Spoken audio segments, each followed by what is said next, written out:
My name's Karen Best. I'm the Clinical Trials Platform Director at the South Australian Health and Medical Research Institute, or SAHMRI.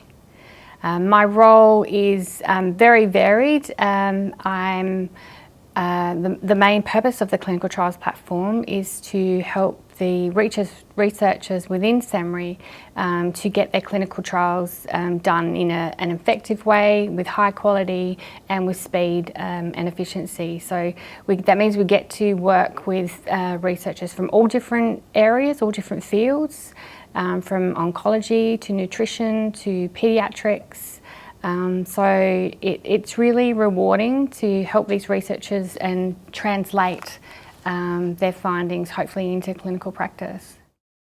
I actually started my journey working as a clinician, as a nurse, and then as a midwife. So I guess that sort of gave me my grounding in health and all of the background, which is really useful in a number of the clinical trials that we do run. So I was seconded to a position in research, and once I'd had a taste of working on a clinical trial, I just loved the whole clinical trial project process, and from there on in I just sort of went up through the ranks in clinical trials, project managing, trial coordinating, and then I did my PhD.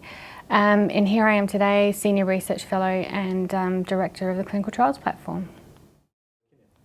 I'm currently working in a few different areas of research. As the Director of the Clinical Trials Platform, my role and the job of my team is to help all of the researchers within SAHMRI to conduct their trials with a high level of quality and efficiency. But personally, I'm the principal investigator of the POPPY trial, which is prenatal iodine supplementation in pregnancy to look at neurodevelopmental outcomes in children. So the POPPY trial is a randomised controlled trial which is being run nationally throughout Australia. Women get randomised to either supplements that have iodine in them or supplements that with a very minimal amount of iodine. And the aim of that is to see the effect of whether women who are getting enough iodine in their diet, whether they actually need any extra in supplements, and whether this has a positive or negative effect on the children's developmental scores. There's many preventative strategies in the prenatal period. We're very lucky here in Australia with the level of antenatal care that's available. As part of standard antenatal care, there's a number of tests and screening that are worked in along the way, so anything can be picked up.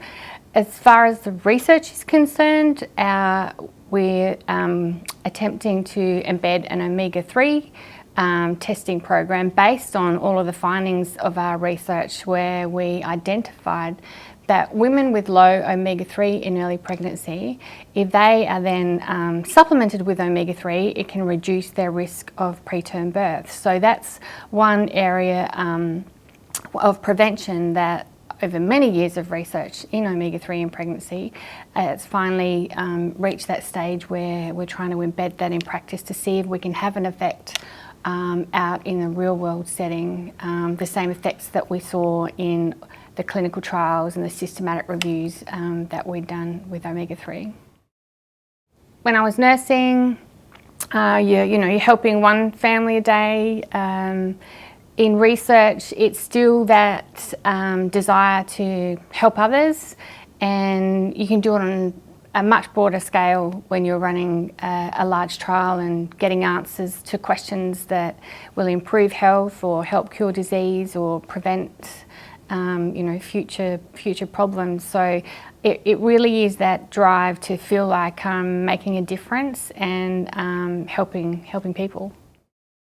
Outside of work, it's always hard to find that work-life balance, but I'm trying to get better at that. I like walking in nature,